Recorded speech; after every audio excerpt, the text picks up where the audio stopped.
Hello, good evening. आपको मेरा screen दिख रहा है? Yes, sir. Yes, sir. Yes, sir. Okay. So once again, good evening to one and all present over here.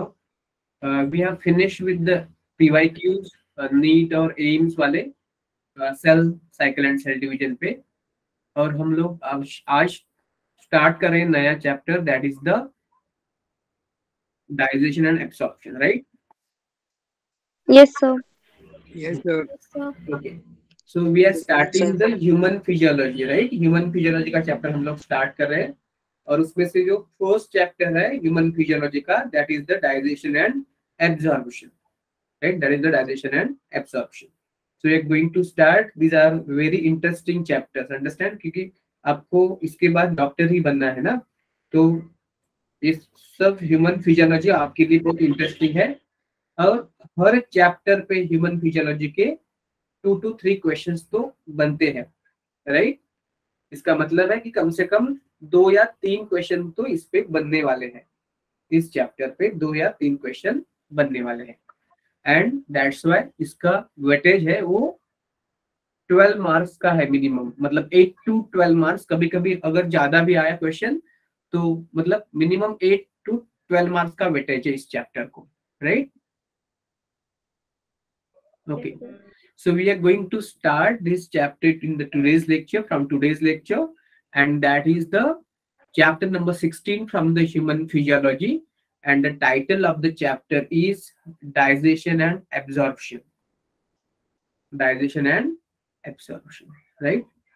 तो actually ना बच्चों, ये जो चैप्टर है डाइजेशन एंड एब्सॉर्प्शन, या ये प्रोसेस है, ओके, वो एक बड़े प्रोसेस का पार्ट है, उसको बोलते हैं nutrition. So what is nutrition? Nutrition में क्या क्या आता है? Number 1, ingestion. हम लोग खाना खाते हैं, उसको बोलते हैं इंजेस्ट, फूड को बॉडी के अंदर लेना, so that is called as ingestion, understood? क्योंकि हम होलोजोइक है। होलोजोइक मतलब क्या है कि हम फूड खाते हैं, फूड बॉडी के अंदर लेते हैं और उसके बाद फूड को डाइजेस्ट करते हैं, बॉडी के अंदर डाइजेस्ट करते हैं। तो those organisms or those animals who take food inside the body, they are called as holozoic animal और ingestive animal। तो हम लोग ingestive animal है, हम लोग holozoic है, तो human take food inside the body। तो ये जो पर्टिकुलर जो चैप्टर है, जो ह्यूमन फिजियोलॉजी का एक चैप्टर है। फिजियोलॉजी मतलब क्या? The study of life processes, जिसमें हम लोग nutrition, excretion, osmoregulation, then circulation, breathing and exchange और रेस्पिरेशन, इस तरह के अलग अलग जो लाइफ प्रोसेसेस होते हैं जिनके बिना लाइफ पॉसिबल नहीं है, वो हम लोग पढ़ते हैं, कंसिडर करते हैं। So nutrition is one of the most important physiological process, okay, जिसकी वजह से हम लोग जो खाना खाते हैं उसको तोड़ते हैं, उसमें से जो एनर्जी रहती है वो निकाल लेते हैं। So what is nutrition? Nutrition, the first step of the nutrition is ingestion, जिसमें हम लोग फूड को बॉडी के अंदर लेते हैं, ओके। एक बार फूड को बॉडी के अंदर ले लिया तो उसको हम लोग ब्रेक करते हैं, क्योंकि जो फूड हम लोग खाते हैं उसमें कुछ ऐसे सब्सटेंस होते हैं, ऐसे फूड होते हैं जो कि कॉम्प्लेक्स हो, कुछ सिंपल भी होते हैं, कुछ कॉम्प्लेक्स भी होते हैं। तो कॉम्प्लेक्स फूड जो होते हैं उसको ब्रेक करते हैं, ब्रेक डाउन करते हैं, that is called as digestion. Break down of complex food into simpler food, okay, that is called as digestion. और ये डाइजेशन होता है हमारे एलिमेंट्री कैनल में या फिर हमारे डाइजेस्टिव सिस्टम के अंदर, ओके। और डाइजेस्टिव सिस्टम में फूड का ब्रेकडाउन होता है, डाइजेशन होता है, और उसके बाद अभी सुन लो, आपको पता हो जाएगा, हाँ, अभी पता हो जाएगा, क्लियरली सुन लो अभी। सो न्यूट्रिशन का मतलब क्या है? न्यूट्रिशन में 5 स्टेप्स है, ingestion, digestion, absorption, assimilation and egestion. तो 4 स्टेप न्यूट्रिशन का क्या है? इंजेशन। इंजेशन मतलब क्या? फूड को खाना, ओके। तो human being are holozoic animal. Holozoic मतलब क्या? They take food inside their body, तो उसको बोलते हैं इंजेशन। उसके बाद जो हम लोग फूड अपने बॉडी के अंदर लेते हैं, खाते हैं खाना, उस खाने को हम लोग ब्रेक करते हैं, क्योंकि उस खाने में कुछ सब्सटेंस, कुछ मॉलिक्यूल सिंपल होते हैं, कुछ फूड के मॉलिक्यूल्स होते हैं वो कॉम्प्लेक्स होते हैं। तो जो भी कॉम्प्लेक्स फूड मॉलिक्यूल है उसको हम लोग ब्रेक करते हैं और उसको सिंपल बनाते हैं। Okay, so digestion is the break down of complex food into simpler food. वो डाइजेशन चलता है हमारे डाइजेस्टिव सिस्टम के अंदर, और जैसे ही डाइजेशन हुआ, जैसे ही कॉम्प्लेक्स फूड का सिंपल फूड बना, वो सिंपल फूड हमारे ब्लड में एंड लिम्फ में एब्सॉर्ब हो जाता है। ओके, तो उसमें से जो भी फैट्स होता है वो फैट्स एब्सॉर्ब होते हैं लिम्फ में, और बाकी के सब न्यूट्रिएंट जो होते हैं वो एब्सॉर्ब होते हैं ब्लड में। ओके, फैट एब्सॉर्ब होता है, लिपिड एब्सॉर्ब होता है लिम्फ में, और बाद में लिम्फ से वो अल्टीमेटली ब्लड के ही अंदर जाता है।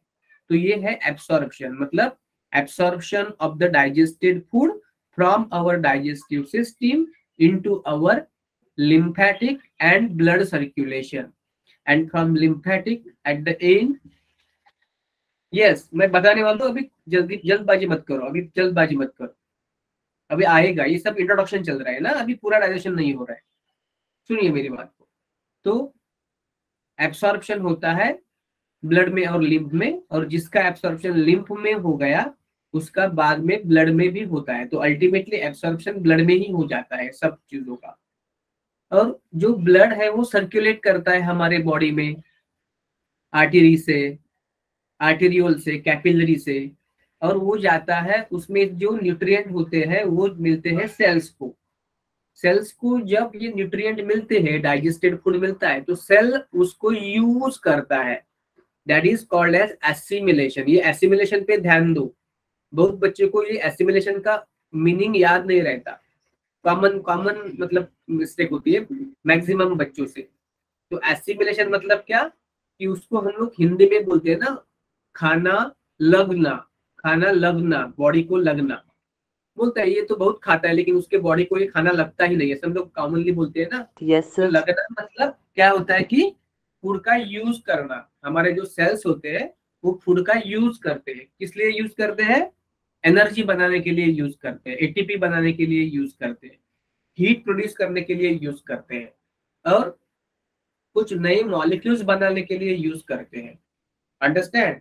तो सेल का डिवीजन होने के लिए भी ये फूड मॉलिक्यूल्स है ना, उसका सेल को यूज होता है। तो that is the utilization of the digested food, digested and absorb food by the cell. Cell जो है वो डाइजेस्टेड एंड एब्सॉर्ब फूड को यूज करती है अलग अलग काम के लिए, उसको बोलते हैं एसिमिलेशन। और लास्ट में जो हम खाना खाते हैं वो पूरा का पूरा पचता नहीं, पूरा का पूरा डाइजेस्ट नहीं होता। तो जो खाना डाइजेस्ट नहीं हुआ और जो खाना एब्सॉर्ब नहीं होता, ऐसा होता है कि खाना अगर डाइजेस्ट भी हुआ है तो डाइजेस्ट हुआ, जो होने वाला खाना है ना वो पूरा का पूरा एब्सॉर्ब भी नहीं होता। तो जो खाना डाइजेस्ट नहीं होता या फिर एब्सॉर्ब नहीं होता, डाइजेस्टेड हो गया है लेकिन एब्सॉर्ब नहीं होता, तो नॉन डाइजेस्टेड और नॉन एब्सॉर्बेबल फूड जो है वो बॉडी के अंदर हम लोग बाहर फेंकते हैं, उसको बोलते हैं egestion, removal of undigested unabsorb, undigested unabsorb food को बोलते हैं egestion. It is the removal of undigested and unabsorb, unabsorb. अभी उसको वेस्ट बोलेंगे, वो हम लोग बॉडी से बाहर फेंकते हैं, उसको बोलते हैं इजेशन। तो इंजेशन, डाइजेशन, एब्सॉर्प्शन, एसिमिलेशन और egestion, these are the 5 steps of the mechanism nutrition. सबको क्लियर है न्यूट्रिशन? Yes, sir. क्लियर है तो आप थम्स अप कर सकते हो, इधर ही थम्स अप करो, अभी व्हाट्सएप पे मत करो। If you are clear with this thing, you can show it by thumbs up. किसी को कोई डाउट है तो पूछ सकते हैं, सबका रिप्लाई आना चाहिए। मैं ये नहीं कहता कि सबका पॉजिटिव रिप्लाई आना चाहिए, इसका जो सही में रिप्लाई है वो आना चाहिए। अगर आपको मतलब चाहिए तो मैं आपको रिपीट कर लूंगा या समझाऊंगा आपको अगर समझ में नहीं आ रहा है, ठीक है। लेकिन सबका रिप्लाई तो कुछ ना कुछ आना ही आना है, कोई न्यूट्रल नहीं रहेगा। 4, एसिमिलेशन मतलब सूर्यांश बेटा जो भी खाना सेल को मिला है ना, वो सेल उसको यूज करेगी एनर्जी बनाने के लिए, डिवाइड करने के लिए, ग्रोथ करने के लिए, एटीपी बनाने के लिए। तो that is the use of food by the cell, use of the food by the cell, that is called as assimilation. Utilization clear अभी? Yes clear Suryansh? Okay yes now आगे बढ़ते उसके आगे बढ़ते हैं। Yes. Yes, sir. Okay Sir. Yes, अभी मेरा एक क्वेश्चन आपसे है कि ये जो हम एनसीईआरटी का चैप्टर लर्न कर रहे हैं उसको टाइटल क्या दिया है? डाइजेशन एंड एब्सॉर्प्शन दिया है, न्यूट्रिशन नहीं दिया है। मतलब नंबर 2 एंड नंबर 3 ये टाइटल दिया है ना? Yes, sir. टाइटल दिया Yes, sir. उसको ऐसा दे सकते थे ना वो चैप्टर को नेम न्यूट्रिशन, क्योंकि digestion and absorption these are the parts of nutrition. Nutrition बड़ा प्रोसेस है और उसका एक पार्ट है डाइजेशन, एक पार्ट है एब्सॉर्प्शन। तो उन्होंने क्यों नहीं दिया होगा न्यूट्रिशन नाम, क्यों दिया होगा डाइजेशन एंड एब्सॉर्प्शन नाम? क्योंकि देखो ना, ये इस तरह की चीज अगर आपको पता चलती है ना तो आपको आपके अंदर एक सोच डेवलप होती है कि ये टॉपिक में क्या पढ़ना है, क्या पढ़ना है, ये टॉपिक के लिमिटेशंस क्या है, क्या लिमिटेशन है, क्यों पढ़ना है ये भी लर्न होता है और क्या पढ़ना है ये भी लर्न होता है। क्योंकि ऐसा नहीं कि सिलेबस में है इसलिए हम लोग पढ़ रहे हैं, ऐसा नहीं होना चाहिए ना। तो कुछ ना कुछ जरूर होगा उसके पीछे कारण कि वो लोग चाहते हैं कि आप इसको पढ़े, क्यों पढ़े और कहाँ तक पढ़े ये भी वो चाहते हैं। क्योंकि आप कम से कम इतने में माहिर होना चाहिए आपको अगर एडमिशन चाहिए नीट को, आई मीन मेडिकल को। तो क्या आप बोल सकते हो, कोई किसी का कोई इमेजिनेशन है, कोई का किसी तर्क है कि इस चैप्टर का नाम न्यूट्रिशन होने के अलावा ये डाइजेशन एंड एब्सॉर्प्शन क्यों रखा गया होगा? Any guess? क्योंकि न्यूट्रिशन के टू मेन पार्ट होते हैं। अच्छा ठीक है और कोई? सर क्योंकि ये एब्जॉर्प्शन और एजिमिनेशन जो है ये लंबी प्रोसेस है और मेन एब्जॉर्प्शन तो हम लोग कर ही रहे ना, चैप्टर का नाम ही है डाइजेशन एंड एब्जॉर्प्शन, तो एब्जॉर्प्शन हम बोल ही रहे, मतलब कर ही रहे। Sir, because egestion, excretion में आ जाएगा तो digestion and absorption। अभी पहले बच्चे ने बोला ना कि ये एब्सॉर्प्शन एंड एसिमिलेशन लंबी प्रोसेस, तो एक्चुअली उसका एक सही है कि एसिमिलेशन बहुत लंबी प्रोसेस है। क्योंकि तो एक तो इसका स्कोप बढ़ जाएगा चैप्टर का, और ये एसिमिलेशन वाला पार्ट है ना वो हमने एक तरीके से थोड़ा सा उसका पार्ट पढ़ा है। तो आप बोल सकते हो कि किस चैप्टर में हम लोगों ने ये पढ़ा है, या आपको ये सिलेबस में है। अगर आपको सिलेबस आपका बहुत क्लियर मतलब कवर हो गया ना, आप I am not testing your knowledge, but मैं ये जानना चाहता हूँ क्या आपका कोई बाकी के चैप्टर प्लांट फिजियोलॉजी वगैरह कंप्लीट हुई है क्या स्कूल में? Yes, sir. Yes, sir. तो I am not dependent upon the part of the syllabus that is completed in the school, but just I'm asking to understand। तो आपको plant physiology में आपने एसिमिलेशन पढ़ा कि नहीं पढ़ा? Yes, sir. Yes, sir. किधर पढ़ा, किस चैप्टर में पढ़ा? Any guess where you have studied assimilation in the plant physiology, जो कि एक्चुअली एनिमल में भी प्लांट में या लगभग मैक्सिमम ऑर्गेनिज्म में सिमिलर होता है। ये दिया है प्लांट फिजियोलॉजी में, लेकिन वो एनिमल में भी एप्लीकेबल है। ऐसा एक चीज आपने पढ़ा है प्लांट फिजियोलॉजी के एक चैप्टर में। सर फोटोसिंथेसिस वाले में। Sorry sir photosynthesis in higher plants वाले में। वो तो फूड बनाता है ना, ये हम लोग मतलब एनिमल तो फूड बनाता नहीं था ना बेटा, इसलिए तो एनिमल फूड खा रहा है। Why we ingest food? Because we cannot produce the food in our body by photosynthesis, ना animal। और कोई गेस? ठीक है, बता देता हूँ मैं। हम लोगों ने एक चैप्टर पढ़ा था ना, plant respiration in plant, remember? Yes, sir. Yes, sir. Respiration in plant, इसमें क्या पढ़ा था आपने? Glycolysis, right, Krebs cycle, Yes, sir. और क्या पढ़ा Yes, था sir. आपने? इलेक्ट्रॉन ट्रांसपोर्ट सिस्टम पढ़ा था कि नहीं? Yes, sir. Yes, sir. Yes, sir. तो क्या ये एसिमिलेशन ऑफ फूड नहीं है? अगर हमारे सेल को ग्लूकोज मिला तो ग्लूकोज का क्या होगा सेल के अंदर? ग्लाइकोलिसिस होगा, क्रेब्स साइकिल, ईटीएस, मतलब उसका एटीपी बन जाएगा ना। तो ये न्यूट्रिएंट है ग्लूकोज, तो ग्लूकोज न्यूट्रिएंट को सेल ने यूज किया, चाहे वो प्लांट सेल हो या चाहे वो एनिमल सेल हो, उसने एटीपी बनाने के लिए ग्लूकोज को यूज किया या किसी और शुगर को यूज किया। Understand? Yes, Yes, sir. sir. Yes, sir. हाँ, Yes, sir. तो इस चैप्टर का नाम रेस्पिरेशन क्यों लिखा है? रेस्पिरेशन क्यों लिखा होगा? ठीक है, क्योंकि जो ऑक्सीजन लेते हैं ना हम लोग या प्लांट, एनिमल या प्लांट, वो ऑक्सीजन ये ग्लूकोज का ब्रेक डाउन करने के लिए और उनमें से एटीपी निकालने के लिए ऑक्सीजन का यूज होता है। ऑक्सीजन इज ऑक्सीडाइजिंग एजेंट, वो ऑक्सीडेशन करता है ग्लूकोज का सेल के अंदर और उससे क्रेब्स साइकिल और एटीएस बनता है। Then clear? Yes, Yes, sir. sir. Yes, sir. Yes, sir. ये जो है ना respiration, cellular respiration, it is one part of assimilation. तो सेल सिर्फ ग्लूकोज को नहीं ब्रेक करता, सेल बाकी के शुगर को भी ब्रेक करता है, उनसे भी एटीपी मतलब बनाता है। और अगर सेल के पास ज्यादा ग्लूकोज हो गए ना तो ग्लूकोज से ग्लाइकोजन भी बनाता है एनिमल का सेल, और प्लांट का सेल उससे बनाता है स्टार्च। अगर आपके मतलब आप ज्यादा खर्च पैसे है ना, आपके पास ज्यादा रुपए है, तो जितना भी खर्चा आपको चाहिए घर में लाने के लिए सब सामान, वो तो खरीद लोगे आप, और बचा कुचा पैसा जो होगा वो बैंक में आप डाल दोगे ना।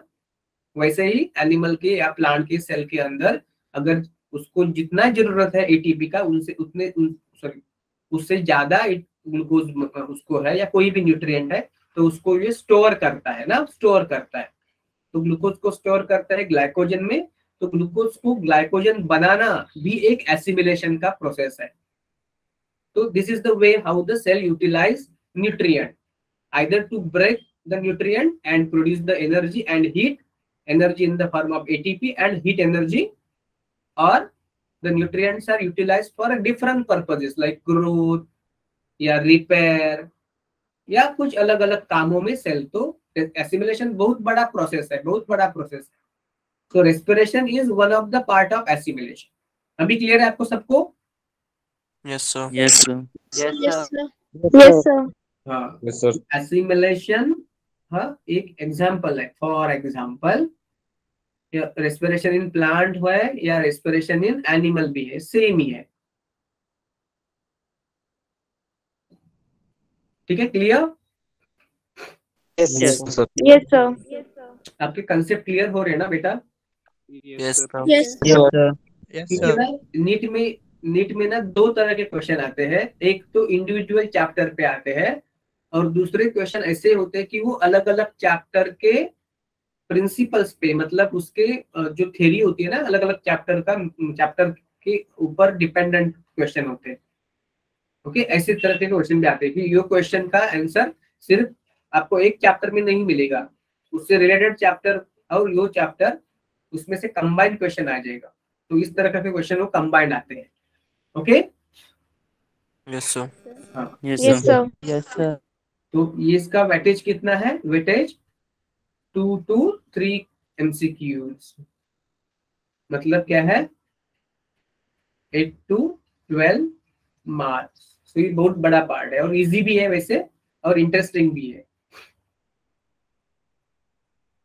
तो हम लोग अभी आए डाइजेशन एंड एब्सॉर्प्शन पे। कितना आपको क्लियर है? जो मैंने पढ़ा है उसका क्लियर है आपको सबको? Yes, sir. Yes, sir. Okay, अभी हम लोग एक्चुअल चैप्टर को शुरू करते हैं, डाइजेशन एंड एब्जॉर्प्शन। ठीक है, ये नाम क्यों दिया ये आपको क्लियर हो गया? Yes, sir. Yes, sir. थोड़ा सा ना हम लोगों को दो तरह का सोचना चाहिए, एक फिलोसॉफिकल और दूसरा टेक्निकल। फिलोसॉफिकल थोड़ा सा सोचना चाहिए, क्योंकि ये ऐसा क्यों दिया होगा, ये नाम क्यों दिया होगा, इसका मतलब क्या होगा, ये ज्यादा डिटेल में नहीं, थोड़ा थोड़ा सोचना है, ज्यादा ओवर थिंकिंग नहीं करना है, ज्यादा थोड़ा थोड़ा सोचना है। तो इससे आपका ना हार्ड कोर कंसेप्ट बिल्ड हो जाएगा आपके माइंड के अंदर और सेट हो जाएगा। ठीक है, क्योंकि उसका उद्देश्य क्या है वो आपको पता चला ना, तो उसमें आपको मतलब अभी आपको लग जाएगा कि ये हमें समझ में आ रहा है। क्योंकि बहुत बच्चे पढ़ते हैं, बहुत टाइम पढ़ते हैं, लेकिन उनको समझ में नहीं आता कि यार हम लोग क्यों पढ़ रहे हैं यार, सिर्फ एग्जाम के लिए पढ़ रहे हैं तो उसमें मजा नहीं आएगा, सिर्फ स्कोर के लिए पढ़ने तो मजा नहीं आएगा। लेकिन ये पढ़ने से जब मजा आता है ना, तो आपको एग्जाम का डर भी नहीं रहता। तो आप पढ़ते क्यों है? एग्जाम के लिए नहीं पढ़ते, आप लोग इंटरेस्ट के लिए पढ़ते।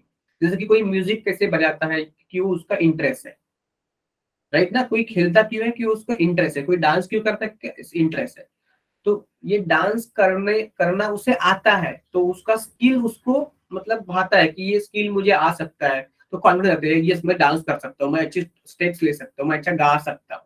तो मैं पढ़ने का मीनिंग, पढ़ाई का जो सिलेबस है उसका मीनिंग डेप्थ में मुझे समझ में आ रहा है, तो उससे आपको आनंद मिलता है और उससे आपका अटैचमेंट बढ़ जाता है, फेथ बन जाता है, ट्रस्ट बन जाता है पढ़ाई पर, और बाद में आप पढ़ने को एंजॉय करते हैं। और पढ़ने को जब एंजॉय करते हैं ना, तो आपको पढ़ने का बर्डन नहीं रहता। आप ऐसा सोचते हो कि आप मैं कब पढ़ूंगा, मुझे कब टाइम मिलेगा, और ज्यादा टाइम मिलेगा तो मैं और पढ़ूंगा। You are understanding? Yes, sir. Yes, sir. So food, cloth and shelter, these are the basic requirements. ये हम लोगों की बेसिक रिक्वायरमेंट है ना, सब लिविंग ऑर्गेनिज्म की। उसको फूड तो चाहिए, खाने फूड चाहिए, उसको शेल्टर चाहिए, क्लोथ चाहिए, ह्यूमन है तो क्लोथ भी चाहिए उसको। तो these are the basic requirements of human being. As a human, these are the basic requirements of all human being.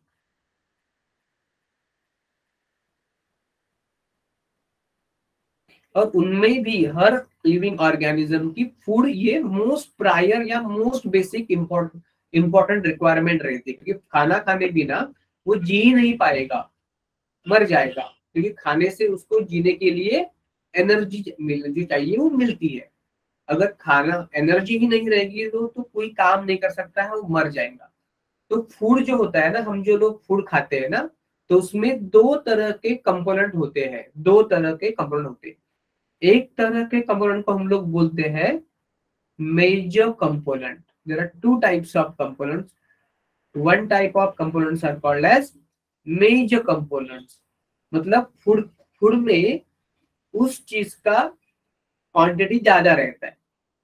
जैसे कि आपके फूड में ना, कोई तो फूड हो, इंडिया का हम लोग बात करें तो अलग अलग रीजन में तो राइस रहता है, रोटी रहती है, राइट? तो उसमें कार्बोहाइड्रेट ज्यादा रहता है। दाल रहती है, या कोई फिश रहते हैं, या कोई चिकन मटन रहता है, तो उसमें प्रोटीन ज्यादा रहते हैं। या पल्सेस रहते हैं तो उसमें प्रोटीन ज्यादा रहता है। घी रहता है, ऑयल रहता है, या कुछ मतलब मीट के मतलब फ्लेश जो होता है ना, उसके अंदर भी फैट पाया जाता है। तो हमारा जो भी फूड हो ना, उसमें ज्यादा क्या रहता है? कार्बोहाइड्रेट्स, प्रोटीन्स एंड फैट्स, उसका अमाउंट ज्यादा रहता है फूड में। ओके, तो उसको बोलते हैं मेजर कंपोनेंट्स। और हमारे फूड में विटामिन एंड मिनरल्स, उसका अमाउंट कम रहता है, तो वो उसको बोलते हैं माइनर कंपोनेंट। फूड में जो क्वांटिटी होती है ना विटामिन एंड मिनरल्स की, वो रिलेटिवली कम रहती है, तो उसको बोलते हैं minor components. Okay, so food contain two types of material, major components and minor components. Major में क्या आता है? Carbohydrates, proteins and fats. और माइनर कंपोनेंट में आते हैं vitamin and minerals, vitamin and minerals. Done? Clear है आपको? Yes, sir. Yes, sir. Yes, sir. ये जो मिनरल है ना, उसको थोड़ा देख लेते हैं हम लोग, तो बाद में देखेंगे, अभी नहीं देखेंगे, बाद में देखेंगे। ठीक है, तो जो ज्यादा क्वांटिटी में लगता है ना हमारे फूड में, तो उसमें कार्बोहाइड्रेट, प्रोटीन्स एंड फैट्स रहते हैं। तो बैलेंस डाइट पता है क्या आपको? Balance diet,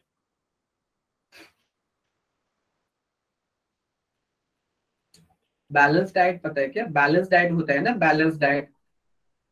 yes sir. अभी बोल देता हूँ, उसमें ज्यादा क्या होता है, अप टू 65% होते हैं कार्बोहाइड्रेट्स, 60% बोल सकते हैं।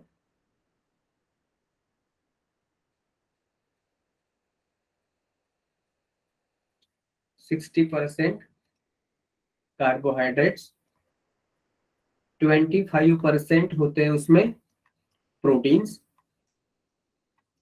और 15% फैट्स एंड ऑयल्स, मतलब लिपिड्स। ठीक है, ओके। तो हमारे फूड में दो तरह के केमिकल होते हैं, ओके, फूड में, ऑर्गेनिक और इनऑर्गेनिक।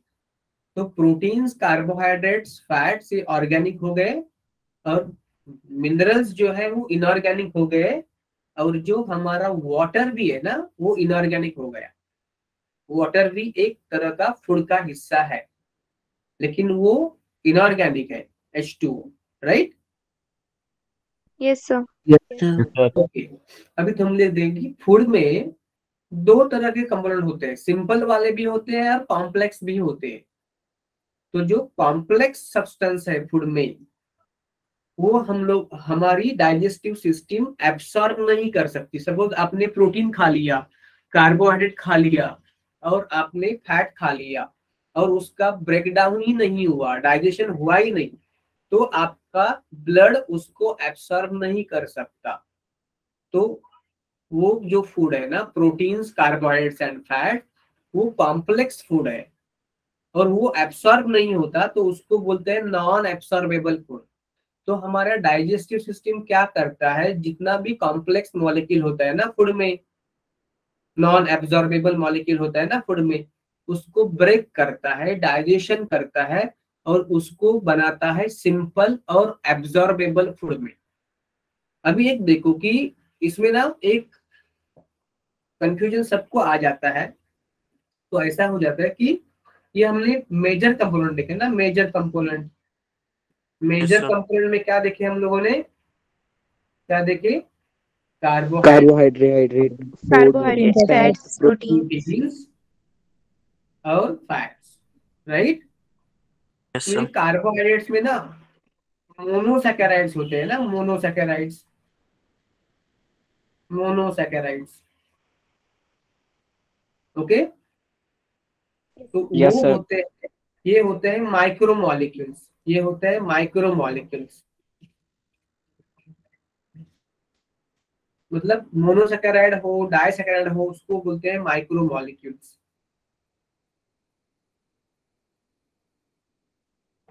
और पॉलीसैकेराइड होते हैं, उसको बोलते हैं मैक्रोमोलिक्यूल। पॉलीसैकेराइड को क्या बोलते हैं? मैक्रोमोलिक्यूल।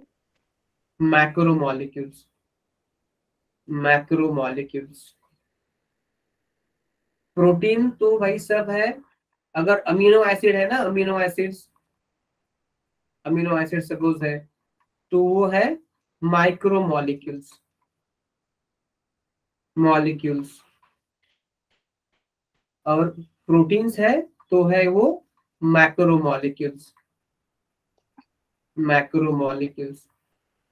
फैट्स है ना, फैट्स, वो सब फैट्स है माइक्रोमोलिक्यूल्स। सबको पता है ना, ये स्ट्रिक्टली मैक्रोमोलिक्यूल नहीं है, क्योंकि फैट का मॉलिक्यूलर वेट जो है ना वो 1000 डाल्टन से कम होता है। आपने बायोमोलिक्यूल में पढ़ा होगा। Yes sir. हाँ, तो ये मैं क्यों बोल रहा हूँ इधर इधर ये थोड़ा सा बायोमोलिक्यूल का, इसलिए बोल रहा हूँ कि मेजर कंपोनेंट मतलब मैक्रोमोलिक्यूल नहीं है हर टाइम, हर वक्त।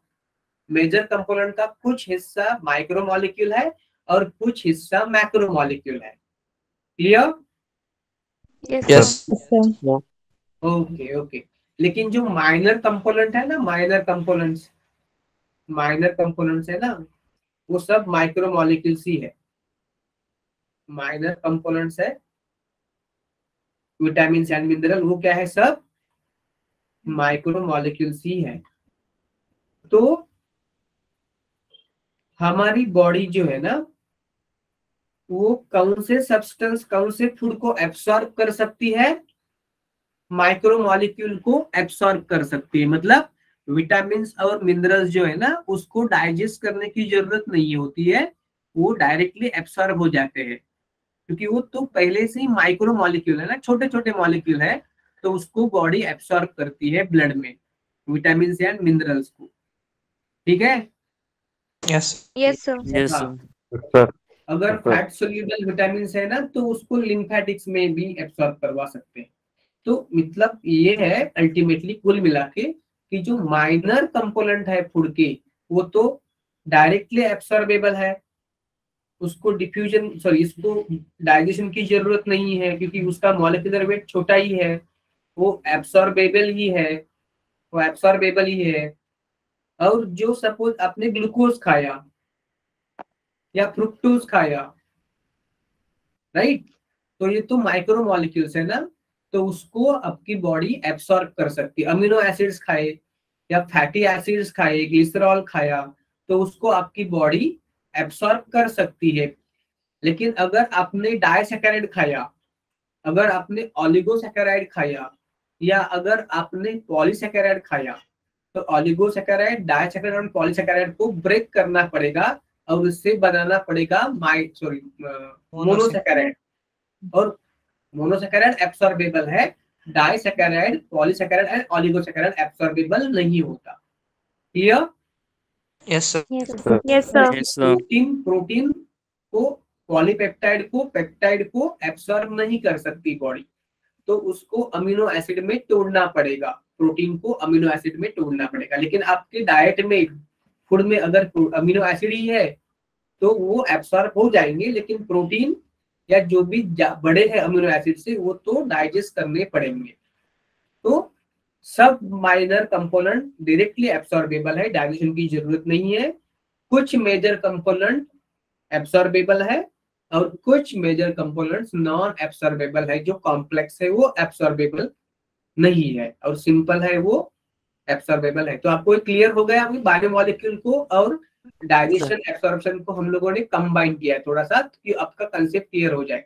क्योंकि जब ये दो चैप्टर पे कंबाइन क्वेश्चन होता है ना, तो बच्चे कंफ्यूज होते हैं कि मेजर को कोई टीचर बोलता है, मतलब मैं ऐसा नहीं बोल रहा कि कोई ऐसा बोल भी सकता है कि गलती से कि वो मेजर कंपाउंड मतलब मैक्रोमोलिक्यूल, जरूरी नहीं है। मेजर में अगर आपने ग्लूकोज ही खाया है ना, अगर कोई आपने फ्रूट खाया है, अगर आपने ग्रेप्स खाए हैं, तो उसमें ग्लूकोज है, सपोज फ्रुक्टोज है, तो ये तो डायरेक्टली एब्सॉर्ब हो जाएगा, उसको ब्रेक करने की जरूरत नहीं, क्योंकि वो मोनोमर है। लेकिन आपने अगर सुक्रोज खाया है, टेबल शुगर होती है, तो उसको, वो तो सुक्रोज बना है ग्लूकोज फ्रुक्टोज से, तो उसको पहले ब्रेक करना पड़ेगा सुक्रोज को, और बन जाएगा ग्लूकोज एंड फ्रुक्टोज। तो ग्लूकोज एंड फ्रुक्टोज एब्सॉर्बेबल है, सुक्रोज एब्सॉर्बेबल नहीं है। लेकिन सुक्रोज जो है वो मेजर कंपोनेंट है फूड के, और ग्लूकोज भी मेजर कंपोनेंट में ही है, क्योंकि वो कार्बोहाइड्रेट में आता है। तो आपको क्लियर है अभी ये? Yes, sir. Yes, sir.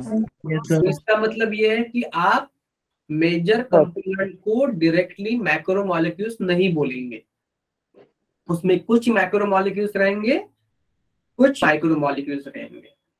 Clear? Yes, Yes. sir. Yes, sir. और उसमें भी एक मतलब मजा है। क्या मजा है? कि मेजर कंपोनेंट में जो मोनोमर होते हैं, जैसे कि fatty acid, glycerol, amino acid या सिंपल शुगर, मोनोसैकेराइड, वो एब्सॉर्बेबल है। लेकिन डाइमर तो माइक्रोमोलिक्यूल ही होता है, डाइमर भी माइक्रोमोलिक्यूल होता है, तो डाइमर एब्सॉर्बेबल नहीं है। तो मोनोमर ही, मतलब माइक्रोमोलिक्यूल्स, और उसमें भी मोनोमर ही एब्सॉर्बेबल है, सब माइक्रोमोलिक्यूल्स भी एब्सॉर्बेबल नहीं है। You understanding? Yes, Yes, sir. sir. Yes, sir. तो ग्लूकोज और फ्रुक्टोज से बनता है सुक्रोज, तो सुक्रोज एब्सॉर्बेबल नहीं है, सुक्रोज माइक्रोमोलिक्यूल है लेकिन फिर भी एब्जॉर्बेबल नहीं, क्योंकि वो मोनोमर नहीं है। तो मोनोमर एब्सॉर्बेबल क्या होता है? मोनोमर होता है। ओके, कॉम्प्लेक्स क्या होता है? ये एब्सॉर्बेबल क्या होता है? मोनोमर। क्या होता है? Monomer. Mono. Monomer. Monomer, monomers वाला। और कॉम्प्लेक्स क्या होता है? ये होता है डाइमर, जैसे कि डाइसैकेराइड, डाइपेप्टाइड से, ऑलिगोमर एंड पॉलीमर। पॉलीमर मतलब स्टार्च वगैरह etcetera etcetera, starch, glycogen, proteins वगैरह। ठीक है। Yes sir. Yes, sir. और फैट क्या है? Fat lipid.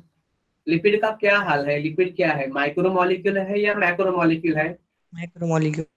मैक्रो माइक्रोमोलिक्यूल है। पॉलीमर है क्या? नहीं है वो, Polymer है। नहीं है polymer. Lipid is not a polymer. Lipid polymer नहीं है क्योंकि वो रिपीटिंग यूनिट से नहीं जुड़ा है ना। जैसे कि ग्लूकोज ग्लूकोज ग्लूकोज ग्लूकोज जुड़ेंगे जुड़ेंगे स्टार्च बन जाएगा या ग्लाइकोजन बनेगा। Amino acid amino acid amino acid जुड़ेंगे तो पॉलीपेप्टाइड बन जाएगा या पेप्टाइड बन जाएगा। तो पॉलीपेप्टाइड वो पॉलीमर है, स्टार्च पॉलीमर है, ग्लाइकोजन पॉलीमर है, सेल्यूलोज पॉलीमर है, काइटिन पॉलीमर है। Clear? Yes, sir. Yes sir. Yes sir. Fat या लिपिड पॉलीमर नहीं है, पॉलीमर नहीं बोल सकते उसको। वो एक फैट मतलब एक पूरा मोनोमर ही है। कैसे? क्योंकि देखो न्यूक्लियोटाइड क्या है? न्यूक्लियोटाइड मोनोमर की पॉलीमर। पॉलीमर। Polymer. कैसे न्यूक्लियोटाइड पॉलीमर बन गया यार? न्यूक्लिक एसिड पॉलीन्यूक्लियोटाइड चेन तो पॉलीमर है ना। तो एक न्यूक्लियोटाइड, दूसरा न्यूक्लियोटाइड, तीसरा न्यूक्लियोटाइड से हंड्रेड्स ऑफ न्यूक्लियोटाइड जुड़ेंगे फॉस्फोडाइस्टर बॉन्ड से तो बनेगा पॉलीन्यूक्लियोटाइड चेन। तो पॉलीन्यूक्लियोटाइड चेन को बोलते हैं पॉलीमर। तो कम से कम 10 मोनोमर जुड़ने से पॉलीमर बन जाता है, कम से कम 10 चाहिए। एक है तो मोनोमर, दो है मोनोमर जुड़े हैं तो उसको डाइमर बोलते हैं। 2 से लेके 9 तक अगर मोनोमर जुड़े हैं तो उसको ऑलिगोमर बोलते हैं। और 10 या 10 से ज्यादा मोनोमर जुड़ते हैं तो उसको पॉलीमर बोलते हैं। अंडरस्टैंड? Yes, sir. तो न्यूक्लियोटाइड खुद यस एक सर। मोनोमर है, खुद मोनोमर है। और रिपीटिंग यूनिट्स मतलब बहुत सारे न्यूक्लियोटाइड न्यूक्लियोटाइड न्यूक्लियोटाइड जुड़ेंगे तो बनेगा, 2 जुड़ेंगे तो बोलेंगे बनेंगे डाई न्यूक्लियोटाइड, 3 जुड़ेंगे तो बोलेंगे उसको ट्राई न्यूक्लियोटाइड, 9 जुड़ेंगे अप टू 9 तो 2 से 9 तक उसको बोलेंगे ऑलिगोन्यूक्लियोटाइड। और कम से कम 10 या ज्यादा जुड़ेंगे तो उसको बोलेंगे पॉलीन्यूक्लियोटाइड चेन। डन? क्लियर? तो पॉलीमर है वो पॉलीन्यूक्लियोटाइड चेन, 10 या 10 से ज्यादा। ठीक है।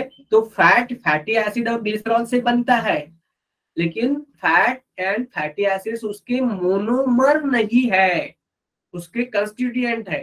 जैसे कि न्यूक्लियोटाइड खुद एक मोनोमर है लेकिन उसके कंस्टिट्यूएंट है, क्या है?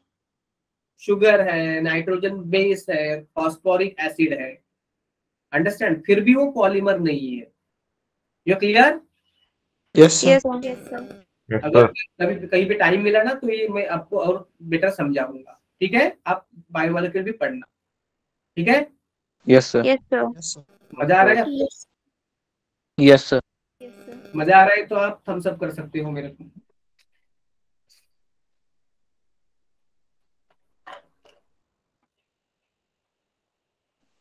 सर डायमंड की बात क्या है? एक मिनट बेटा। If you're enjoying this discussion, then you can thumbs up. हाँ बेटा, क्या पूछ रहे हैं आप? सर डायमंड की बात क्या है? क्या क्या क्या क्या बोले? टाइप कर दो, सुना नहीं दे रहा है। Sir dimer. डाइमर मतलब क्या? 2 मोनोमर जुड़ गए एक दूसरे से। अमीनो एसिड 2 जुड़े तो डाइमर बन गया। ग्लूकोज ग्लूकोज 2 जुड़े तो डाइमर। डाई मतलब 2, मर मतलब एक कंपोनेंट। डाई न्यूक्लियोटाइड मतलब 2 न्यूक्लियोटाइड जुड़ गए एक दूसरे से तो डाई न्यूक्लियोटाइड। ठीक है? Yes sir. Okay, yes. तो अब वापस आ जाते हैं। तो एक्चुअली ना कॉम्प्लेक्स फूड किसको बोलते हैं? पॉलीमर तो उसमें होते ही है, लेकिन स्टार्च वगैरह, ग्लाइकोजन वगैरह, प्रोटीन्स वगैरह, डायमर भी हो सकते हैं उसमें, ऑलिगोमर भी हो सकते हैं। तो जब वो सबको तोड़ने के बाद मोनोमर बनाएंगे तो उसको बोलते हैं डाइजेशन। डाइजेशन, ठीक है। So what is digestion? It is a conversion of complex, अगर वो डायमर भी है तो भी एब्सॉर्बेबल नहीं है, पॉलीमर तो होता ही नहीं, ऑलिगोमर भी नहीं, डायमर भी एब्सॉर्बेबल नहीं है, तो सबको हम लोग कॉम्प्लेक्स फूड ही बोलेंगे। मतलब इधर जो डायमर है ना वो माइक्रोमोलिक्यूल है, ऑलिगोमर भी माइक्रोमोलिक्यूल है, पॉलीमर मैक्रोमोलिक्यूल है, लेकिन डायमर ऑलिगोमर ये खुद माइक्रोमोलिक्यूल होने के बावजूद भी ये कॉम्प्लेक्स फूड बोलते हैं। क्योंकि क्यों कॉम्प्लेक्स फूड बोलते हैं? इसका मतलब ये हुआ बेटा बच्चे लोग कि उनको डायमर ऑलिगोमर या पॉलीमर होने से कॉम्प्लेक्स नहीं बोलते, या मोनोमर होने से सिंपल नहीं बोलते। अगर वो एब्सॉर्ब है हो सकता है विदाउट डाइजेशन तो वो सिंपल है, विदाउट डाइजेशन एब्सॉर्ब नहीं होता तो ये कॉम्प्लेक्स है। अभी बात क्लियर है सबको? Yes, sir. Yes, sir. सो डाइजेशन का पर्पस ही है कि मोस्ट सिंपल बनाओ। अगर डायमर है तो उसको मोस्ट सिंपल मतलब मोनोमर बनाओ, पॉलीमर है तो भी उसको मोस्ट सिंपल मतलब मोनोमर बनाओ, ऑलिगोमर है तो भी उसको तोड़ तोड़ के मोस्ट सिंपल मतलब सिंपलेस्ट मतलब मोनोमर एब्सॉर्बेबल बनाओ। तो ये अल्टीमेट गोल है डाइजेशन का, क्योंकि मोनोमर को ही अपनी डाइजेस्टिव सिस्टम से अपना ब्लड अल्टीमेटली एब्सॉर्ब कर सकता है, बाकी किसी भी चीज जो मोनोमर से ज्यादा बड़ी है उसको एब्सॉर्ब नहीं कर सकता। तो उस फूड का कोई यूज ही नहीं ना। अगर डाइजेस्ट भी हो रहा है और सिर्फ पॉलीमर से ऑलिगोमर या डायमर बन रहा है और मोनोमर नहीं बन रहा है, मतलब डाइजेशन बहुत हो रहा है लेकिन कंप्लीट डाइजेशन नहीं हो रहा है, तो उतना डाइजेशन करने की बात कोई फायदा ही नहीं है, क्योंकि वो एब्सॉर्ब भी नहीं होगा आपके ब्लड में, तो सेल को मिलेगा ही नहीं, एसिमिलेशन नहीं होगा। ठीक है। तो डाइजेशन होने Yes, के sir. लिए दो प्रोसेस होते हैं। डाइजेशन दो तरह से होते हैं हमारे बॉडी में, एक को बोलते हैं मैकेनिकल डाइजेशन और दूसरे को बोलते हैं बायोकेमिकल या एंजाइमेटिक डाइजेशन। मैकेनिकल डाइजेशन कौन करता है? हमारे माउथ के अंदर जो टीथ होते हैं, तो टीथ करते हैं मैस्टिकेशन, मैस्टिकेट करते हैं फूड को, चबाते हैं हम लोग, चबाते हैं और ये फूड सिर्फ फिर जाता है स्टमक में, इसोफेगस में जाता है, इसोफेगस से स्टमक में जाता है। तो स्टमक का जो वॉल है ना वो भी ऐसे कॉन्ट्रैक्ट हो जाता है, कॉन्ट्रैक्ट, उसको बोलते हैं churning action of stomach, churning action of stomach. तो मैस्टिकेशन हुआ माउथ में, स्टमक में भी उसका चर्निंग हो गया, तो उससे क्या होता है, जो बड़े बड़े फूड पार्टिकल होते हैं ना वो छोटे छोटे फूड पार्टिकल में ब्रेक हो जाते हैं। So bigger food particles are broken down into smaller food particles. So that is called as mechanical digestion. अभी मुझे एक बताओ कि हमारे एलिमेंट्री कैनल में अलग अलग टाइप के एंजाइम्स होते हैं जो डाइजेशन करते हैं। तो ये क्या जरूरी है क्या? अगर हमने चबाया नहीं, ब्रेक ही नहीं किया फूड, सपोज ये राइस है ना, हमने राइस खाया है, सपोज ये राइस का एक दाना है, एक राइस का दाना है, राइट, इसको खाया तो उसको मैकेनिकली ब्रेक ही नहीं किया, दांतों ने उसको चबाया नहीं, स्टमक में चर्निंग एक्शन भी नहीं हुआ, तो ऐसा का ऐसा रहेगा ये, वो मतलब पूरा का पूरा रहेगा। तो उस पे अभी एंजाइम्स काम कर सकते हैं क्या? एंजाइम्स काम कर सकते हैं क्या? एंजाइम्स ब्रेक कर No, सकते sir. हैं? No, sir. No, sir. बिल्कुल कर सकते हैं, क्यों नहीं कर No, सकते? sir. कर सकते हैं ना, कर सकते हैं। देखो ये एक एक एक राइस का दाना है ना, राइस सपोज, तो उसमें करोड़ों मॉलिक्यूल्स है, किसके? स्टार्च के। इसमें बहुत सारे स्टार्च के करोड़ों मॉलिक्यूल्स है, स्टार्च के करोड़ों मॉलिक्यूल्स है उसमें, उससे ये राइस का ये सपोज दाना बन गया एक। हेलो, क्या हुआ? Yes. कोई चिल्लाया क्या अभी? माइक ऑफ रखो यार, माइक ऑफ रखो और इधर ध्यान दो सब लोग। तो मैं क्या बोल रहा था कि एक राइस का दाना है, उसको ब्रेक नहीं किया, एंजाइम उस पर टूट पड़ेंगे तो डाइजेशन हो जाएगा, लेकिन बहुत धीरे हो जाएगा ना, क्योंकि ये सरफेस पे सब सरफेस पे ये एंजाइम के मॉलिक्यूल लग जाएंगे सरफेस पे, चारों तरफ पे, सब तरफ मतलब सब सरफेस पे ये एंजाइम के मॉलिक्यूल लग जाएंगे उसको ब्रेक करने के लिए, लेकिन उसको टाइम बहुत लगेगा time, right? Understand? Yes, sir. हाँ, तो ये क्या होगा, उसका डाइजेशन प्रॉपर नहीं होगा, लेकिन उसको अगर हम लोग छोटे छोटे पार्टिकल में बट मतलब बिखर जाते हैं, वो ब्रेक डाउन करते हैं उसको, तो एंजाइम अभी हर पार्टिकल पे टूट पड़ेगा, हर पार्टिकल को ब्रेक करेगा। तो अभी एंजाइम के लिए एक्शन के लिए सरफेस एरिया बढ़ गया है ना? Yes. हाँ, यस सर। तो इसकी मैकेनिकल डाइजेशन क्या करता है?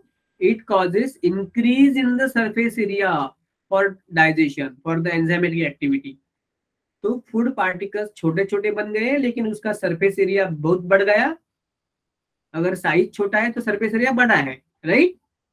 तो उसको चारों तरफ से अगर एंजाइम घेरेंगे, और एंजाइम को अभी छोटे पार्टिकल, मतलब पहले तो करोड़ों मॉलिक्यूल्स थे स्टार्च के, अभी कुछ हंड्रेड्स या थाउजेंड्स मॉलिक्यूल्स है ये छोटे छोटे कण में फूड के पार्टिकल की।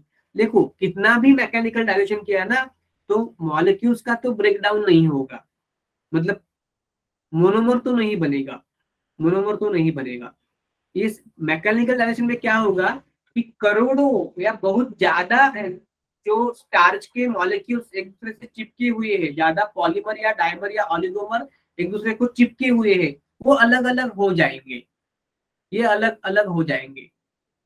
ओके, तो पूरे के पूरे भी अलग नहीं होंगे, मतलब पहली बार जब राइस का दाना था तो करोड़ों मॉलिक्यूल्स एक साथ चिपके थे, अभी कुछ हंड्रेड मॉलिक्यूल्स एक दूसरे से थाउजेंड मान सकते हैं इसे हाइपोथेटिकली, नॉट प्रैक्टिकली, कि जुड़ रहे हैं। अभी सिर्फ कितने जुड़े हैं? थाउजेंड मॉलिक्यूल्स जुड़े हैं, तो उसको ब्रेक करना आसान है एंजाइम के लिए, सरफेस एरिया भी बढ़ रहा है। Understood? Yes, sir. Yes, yes sir. Sir. Yes sir. तो जो एंजाइम्स होते हैं ना, तो एंजाइम क्या क्या कर सकते हैं? एंजाइम ये छोटे छोटे फूड पार्टिकल पे काम कर रहे हैं एंजाइम, और उसमें से जो पॉलीमर है या ऑलिगोमर है या डाइमर है, उनको फाइनली कन्वर्ट कर रहे हैं मोनोमर में। अगर कोई पॉलीमर है तो उसको पहले कन्वर्ट कर रहे हैं ऑलिगोमर को डाइमर में, और डाइमर को मोनोमर में। अगर डाइमर ही है तो डाइमर को डायरेक्टली मोनोमर में, अगर ऑलिगोमर है तो उसको पहले डाइमर में और बाद में मोनोमर में कन्वर्ट कर रहे हैं। तो अल्टीमेटली एंजाइम्स ये पूरा डायलेशन कर लेंगे, लेकिन उसके पहले उसका टूट जाना, पार्टिकल्स का बिखर जाना बहुत जरूरी है। और ऐसा नहीं कि ये प्रोसेस अलग अलग होती है, माउथ में तो मैकेनिकल डाइजेशन और एंजाइमेटिक डाइजेशन साथ साथ चलता है। अंडरस्टैंड? क्योंकि जब हम लोग यस ब्रेक सर। करते हैं तो उसमें सलाइवा मिक्स करते हैं, उसमें एंजाइम में मिक्स होता है, लेकिन अगर हम लोग ब्रेक नहीं करेंगे ना तो सरफेस एरिया मिलेगा नहीं। Understood? Yes, sir. Yes sir. तो मैकेनिकल डाइजेशन कहाँ पे होता है?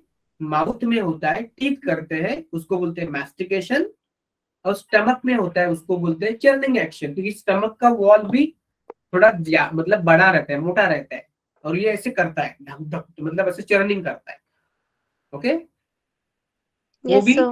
मैकेनिकल डाइजेशन में मतलब मदद करता है, और एंजाइमेटिक डाइजेशन भी साथ साथ हो जाता है, और बाद में प्रोसेस खत्म होता है डाइजेशन का। क्लियर सबको? ये अभी ये सबको क्लियर है? Yes sir. अगर टाइप डाइलेशन सबको क्लियर है, जिसको क्लियर है वो थम्स अप कर सकते हैं। अगर आपको ये क्लियर है तो you can thumbs up here. Yes, come on, yes come on fast.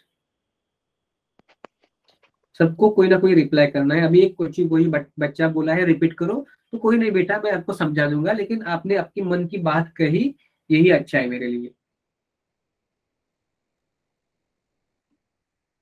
आप ऐसे फ्री हो जाओ, ऐसा नहीं कि बस सबको समझ में आ रहा है, सब 10-10 थम्स अप कर रहे हैं, लेकिन मेरे को समझ में नहीं आया है, तो मैं भी थम्स अप करूँ या रिपीट बोलूँ? तो रिपीट बोलो, बिंदास रिपीट बोलो, कोई प्रॉब्लम नहीं।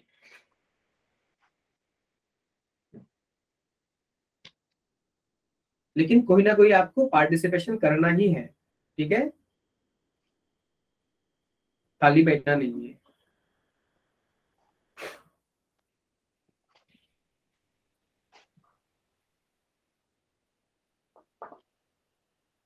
यस, आया सबको समझ में? Yes, sir. Yes, sir. Yes, sir. एक मिनट, किसने बोला था कुछ रिपीट? गिनी नेगी। गिनी बेटा आपको क्या नहीं समझ आया, बेटा बोल दो। कौन सा वाला पार्ट नहीं समझ में आया?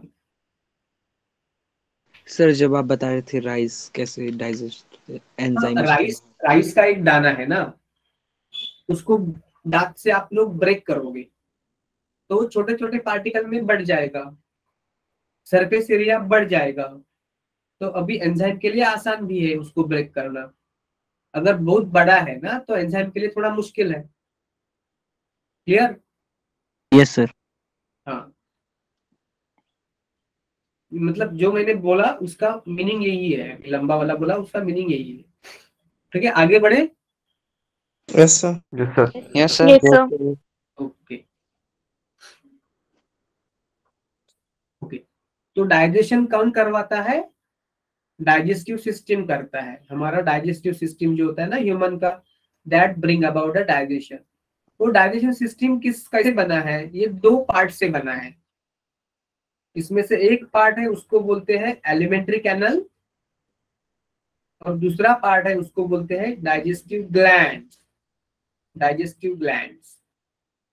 तो एलिमेंट्री कैनल में क्या आता है कि माउथ से शुरू होके एनस तक, it is from mouth to anus, mouth to anus, ये जो पूरा ट्यूब है ना उसको बोलते हैं एलिमेंट्री कैनल। और सलाइवरी ग्लैंड में होती है पैनक्रियाज होता है और लीवर होते हैं, ये एसोसिएटेड ग्लैंड्स है। वो एलिमेंट्री कैनल के साथ है तो उसको बोलते हैं एसोसिएटेड डाइजेस्टिव ग्लैंड्स। ओके, और उस इधर मैंने ना जानबूझ के वर्ड लिखा है alimentary canal with glands. With glands क्यों लिखा है? क्योंकि ना ये बहुत चालाकी से लिखा है इस चैप्टर को, मतलब इसमें चालाकी से क्वेश्चन बन सकता है। देखो कि ग्लैंड्स में हमने सलाइवरी ग्लैंड पढ़े, पैनक्रियास पढ़ लेंगे, लिवर पढ़ेंगे, लेकिन एलिमेंट्री कैनल जो होता है ना, मतलब स्टमक के अंदर, इंटेस्टाइन के अंदर, स्मॉल इंटेस्टाइन के अंदर भी ग्लैंड्स रहते हैं, उसके अंदर भी ग्लैंड्स रहते हैं, तो उसको गैस्ट्रिक ग्लैंड्स, इंटेस्टिनल ग्लैंड्स बोलते हैं। With gastric glands and intestinal glands, like gastric glands। तो इस ग्लैंड पे क्वेश्चन आता है ना तो हम लोग कंफ्यूज होते हैं कि अरे ये कहाँ से आया ग्लैंड, क्योंकि एसोसिएटेड ग्लैंड तो में ये तो नाम नहीं था। इंटेस्ट सॉल्ट कहाँ एब्सॉर्ब होता है बताऊंगा बेटा, मैं हर पार्ट को बताऊंगा। इंटेस्टिनल, अभी एब्सॉर्प्शन पे हम लोग आए नहीं है ना। एब्सॉर्प्शन होता है ऐसे मैंने बोला, कहाँ होता है अभी तक, कहाँ पे आया उस पे? जब डाइजेशन पूरा करूंगा तो एब्सॉर्प्शन पे आ जाऊंगा वैशी बेटा। सिर्फ मैंने ये बोला कि एब्सॉर्प्शन के लिए क्या कंडीशन चाहिए, कौन से कंडीशन में एब्सॉर्ब हो सकता है इंटेस्टिनल ग्लैंड। और वैसे जो सॉल्ट्स वगैरह होते हैं ना तो मैक्सिमम वो एब्सॉर्ब हो जाते हैं लार्ज इंटेस्टाइन में, देखेंगे minerals and all. Okay, so that is the coming part। ठीक है, तो सबको क्लियर है? Yes, sir. Yes, sir. Yes, sir. Yes sir. Okay ठीक है, तो alimentary canal start from mouth and it ends with anus. Ends with anus. तो ये है हमारा डाइजेस्टिव सिस्टम का आउटलुक, और ये डायग्राम देखेंगे और खत्म करेंगे आज का लेक्चर। तो ये हम आप लोग देख लीजिए कि ये आपके एनसीईआरटी की डायग्राम है।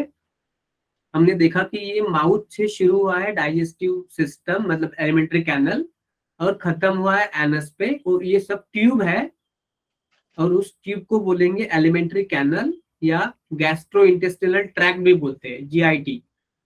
ओके, तो माउथ तो एंटीरियर ओपनिंग है, anus is a posterior opening. Mouth opens into the cavity called as buccal cavity और oral cavity। माउथ के अंदर जो कैविटी है ना उसको बोलेंगे buccal cavity और oral cavity बोलेंगे। ओके, फिर उस उधर आ जाता है डाइजेस्टिव ग्लैंड आता है, digestive gland, sorry salivary gland होता है, उसको बोलते हैं पैरोटिड ग्लैंड, सब मैक्सिलरी, सब मैंडिबुलर और सब लिंगुअल। उस पे आएंगे हम लोग, सिर्फ मैं अभी डायग्राम का आउटलुक बोल रहा हूँ इस पे। ओके,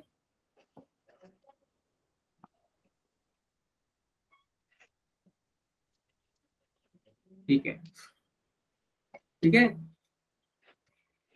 यस अभी सर। आपका लेक्चर कितने बजे लेक्चर है? 9, 9:10। 10 and 10.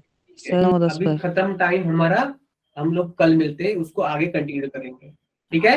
Yes, sir. Yes. Thank you, sir. Yes, sir. Good night, sir. Good night, sir. Yes, night, sir. yes, Night, sir. Good night, sir. Bye, Good sir. night, sir. yes, बेटा, it's good night.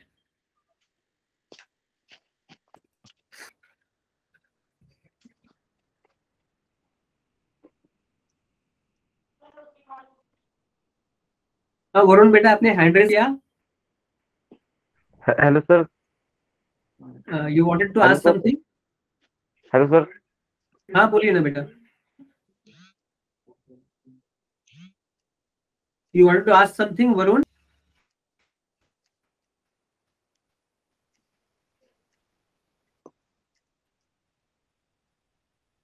Okay, ठीक है, तो हम लोग stop करते हैं यहाँ पे।